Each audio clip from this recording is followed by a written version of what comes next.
জ্বালানি সংকটে জনজীবন বিপস্ত, সরকারের অক্ষমতা চরমে, তেলের লাইনে লাখো মানুষ। প্রতিবেদন বাংলা চ্যানেল এবি নিউজে সকলকে স্বাগতম। চ্যানেল এবি নিউজ, সত্যের সাথে সব সময়। যারা এখনও সাবস্ক্রাইব করে নাই অবশ্যই সাবস্ক্রাইব করে নেবেন এবং প্রতিদিনই বাংলাদেশের জনগণের জনদুর্ভোগ নিয়ে চ্যানেলটিতে প্রচারণা চলবে। অবশ্যই সবাই সবার আগে যারা সাবস্ক্রাইব করেন নাই অবশ্যই সাবস্ক্রাইব করে সাথে থাকবেন। সত্যের জন্য লড়াই চ্যানেল এবি নিউজ আপনারা সকলে দেখবেন এবং ভিডিওটি ছড়িয়ে দেবেন যেন সবাই দেখতে পারে। বাংলাদেশে ভয়াবহ জ্বালাও সংকট, পেট্রোল পাম্প, জাতির এখন অনেক প্রশ্নের উত্তর অজানা। মানুষ জানতে চায় কেন এই সংকট, এই সংকটের আসল কারণ কি, সরকার কি সত্যি ব্যর্থতায় পরিণত হয়েছে? তেলের লাইনে দাঁড়ানো মানুষের ক্ষোভ ও প্রতিক্রিয়া, এই পরিস্থিতি থেকে উত্তরণের উপায় কি? মানুষের এখন নানান ধরনের প্রশ্ন। এই সকল প্রশ্নের উত্তর আপনাদেরকে কিছুটা বোঝানোর চেষ্টা করব। অবশ্যই বুঝে নেবেন এই পরিস্থিতির মাঝে আপনারাও পড়ে গিয়েছেন। আপনারা জানেন কেন এই দুর্ভোগ আসলে এখন অজানা নয় কারোই, সকলে জানেন কেন এই ঘটনাটি ঘটছে। এই প্রশ্ন এখনও উত্তর অজানা, তবে এই সংকট অবশ্যই সরকারের দায়ভার নিতে হবে, কারণ সরকার এখনও দুর্নীতিবাজদের দমন করতে পারে নাই।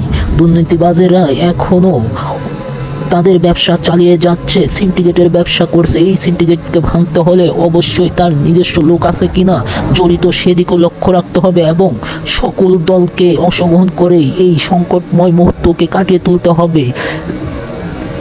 এই সরকার আসলেই অনেক কারণ হয়ে দাঁড়িয়েছে, এই সরকার দ্বারা অসম্ভব হয়ে দাঁড়িয়েছে, কারণ যারা সিন্ডিকেটের ব্যবসা করছে তারা নিজ দলীয় লোকেরাই জড়িত রয়েছে কোনো না কোনোভাবে।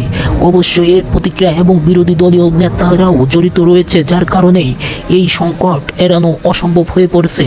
সরকার কি সত্যি ব্যর্থতায় পরিণত হয়েছে? আসলে সরকার এখানে ব্যর্থতার পরিণতি নয়, আসলে বাংলাদেশটাই ব্যর্থতায় পরিণত হয়েছে। সেখান থেকে এটা কোনো বিষয় নয়। স্বৈরাচারের প্রবল ব্যর্থ সংকটের মাঝে বাংলাদেশ এত কঠিন এবং দুর্যোগের মাঝে অবস্থান করছে এই সরকার, যার কারণে এই সরকারকে অনেকটা সময় অতিবাহিত হতে হবে। তবে নিজ দলের নেতাকর্মীরা যে লুটপাট চাঁদাবাজি করছে এবং সিন্ডিকেট করছে সেগুলো প্রতিহত করতে পারলেই অবশ্যই সরকার এই ব্যর্থতা থেকে উঠে দাঁড়াবে। তেলের লাইনে দাঁড়ানো মানুষের ক্ষোভ অনেক রয়েছে। তারা কেউ কেউ বলছেন হয়তো বাংলাদেশে তেলের পরিমাণ নেই, যদিও তা স্বীকার করছেন না।